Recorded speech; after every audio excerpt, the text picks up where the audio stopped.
Hey everyone, and welcome to This Explainer. I am absolutely thrilled you're here today because, well, we are diving deep into a truly radical and fascinating piece of philosophy. If you've ever felt completely overwhelmed by the daily grind, or if you've just wondered why human existence seems so inherently difficult, you are going to want to pay close attention. Today, directly from the core viewpoints of Life Genuine, we are going to deeply analyze the fundamental philosophical causes of the 18 kinds of pain in life.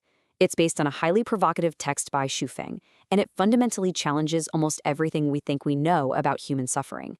It really offers a completely different lens through which to view our lives. What in hell causes the pain in life? It's a really blunt, almost jarring question, isn't it? Take just a second to reflect on your own daily anxieties right now, the stress of your commute, maybe financial worries or friction in your relationships. This text makes a bold, sweeping promise. It claims it can unpack the exactly 18 distinct source causes of our pain, and as we're going to see, it absolutely does not pull its punches. Now, reading through an endless list of 18 bullet points can feel incredibly overwhelming. So we are going to logically group these 18 points into 6 overarching philosophical pillars: the true source of pain, the lost universe and values, internal mental drain from ego, the poison of possession and dependence, the shackles of systems and groups, and finally, the ultimate reflection on life. Let's jump right into section 1, the true source of pain. Before we can even begin to dissect why we are in pain, we have to understand what this philosophy believes our lives are actually supposed to look like in the first place.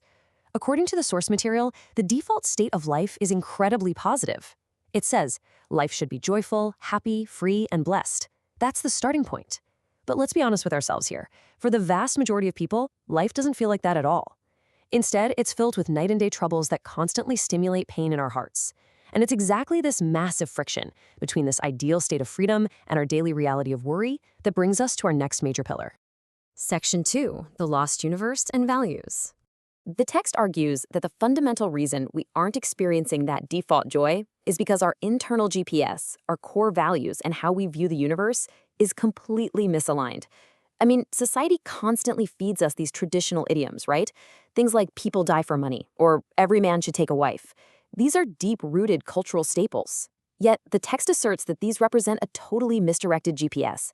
It forcefully argues that holding on to these conventional values will inevitably make your life slip toward what it describes as hell. It's a complete, unapologetic rejection of the conventional wisdom most of us are raised to believe. And then, there's the sheer cosmic scale of this text's worldview, 20. According to this philosophy, limiting our understanding to just this one physical world is a massive source of suffering. The text argues that we must recognize the existence of 20 parallel worlds and 36-dimensional spaces. By ignoring this vast cosmic architecture and acting like we only live one single lifetime before the lights go out, we limit our spiritual vision. We basically become like headless flies, bouncing around in a narrow life field, causing our own misery just because we cannot see the broader, brighter future. This brings us to a concept called departing from nature. Impartially speaking, the source material argues that trying to resist the natural order of things is fundamentally destructive, whether it's suppressing your natural self, or conversely, trying to attain special supernatural abilities. It is all seen as departing from the greatest creator's original intention. The text vividly compares this kind of resistance to hurling eggs against stones. Violating your natural essence is seen as a guaranteed, rock-solid root cause of misery. Moving on to section 3, internal mental drain from ego. We are now transitioning from those vast cosmic views into something much more intimate, the internal trap of our own minds. Selfishness, greed, laziness, jealousy, complaining, comparison, competitiveness, and arrogance. We've all fallen victim to these at some point. But what this philosophy does so effectively is group all these negative traits into a single cohesive mechanism of mental drain. It argues that these aren't just minor character flaws, they actively destroy our peace. Constantly complaining without looking inward, for instance, guarantees pain. It even uses a touch of surprising humor here, stating that laziness will inevitably lead to corruption and poverty, meaning a painful life, unless, as the text specifically jokes, you happen to be a pig. The absolute crucial point of this internal drain can be summed up in one incredibly stark realization. The consciousness of comparison is evil. It simply does not get more direct than that. The philosophy firmly believes that the exact moment you try to be superior, or the moment you start comparing your life, your wealth, or your status to someone else's, pain arrives immediately. It's a really compelling reminder of how internalizing competition completely destroys our baseline joy. Which leads us to Section 4, the poison of possession and dependence. Let's see how this internal ego bleeds into our external, interpersonal relationships. This brings us to a pillar which contains some of the absolute most provocative ideas in the text. It introduces a highly controversial concept it refers to as poisonous love. Now, maintaining a strictly neutral perspective as we analyze this, it is really fascinating to see how the text views romance. It argues that marital love, faithful love, pledges of eternal love, and voluntarily suffering for someone else are actually forms of poison. Rather than bringing security or happiness, the philosophy asserts that exclusive possessive love is a trap that ultimately guarantees pain for the individuals involved. And this leads to a completely exhausting cycle of possession. The text points out that human life is just a short journey, kind of like the fleeting illusion of a flower blossom. Yet look at the actions and consequences we willingly engage in. Possessing things requires you to spend your heart and energy. Maintaining them exhausts your mind. And occupying or defending them, well, that forces you to cheat, fight, or join in life and death struggles. The desire to own, whether we're talking about objects, titles, or even people, forces us into a relentless and painful grind. It all culminates in this realization. Attachment creates a puppet. When we rely on others for spiritual props, or when we try to forcefully change and control others against their own nature, we actually strip away our own independence. We stop living as free beings and instead become tethered to the expectations and behaviors of others, completely losing our independent consciousness and becoming suffering slaves to our attachments. All right, Section 5, the shackles of systems and groups. Here, the text scales its philosophy way up from personal relationships to evaluate the massive matrix of human society itself.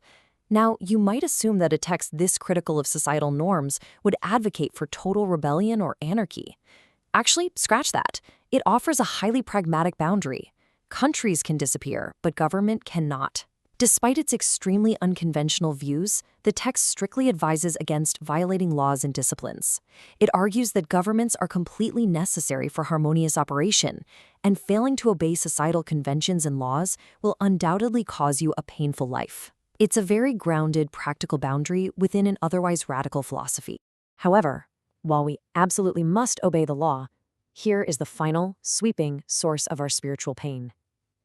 The text argues that the very act of adopting the consciousness of groups, marriage, family, nation, political parties, religions, or organizations dictates a life of suffering.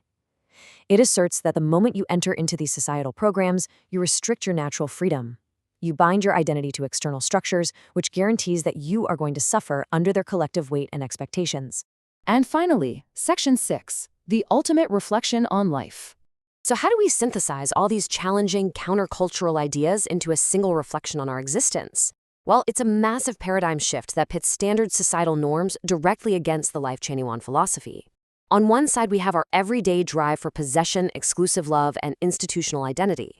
On the flip side, we have the advocacy for the complete release of the ego, following the natural way, and prioritizing absolute spiritual freedom. The source material essentially flips traditional human values completely upside down. It's arguing that the very things society tells us will bring us security are exactly what bring us absolute misery. Which leaves us with a final, highly provocative question to consider today. Are your social programs, your attachments, and your endless comparisons truly sources of joy, or are they secretly your greatest sources of suffering? I highly encourage you to reflect on your own daily struggles through the lens of this unique philosophy. What are you holding on to right now that might actually be the root cause of your pain? Thank you so much for joining me in this explainer. Keep questioning the world around you, and I look forward to exploring more fascinating ideas with you next time.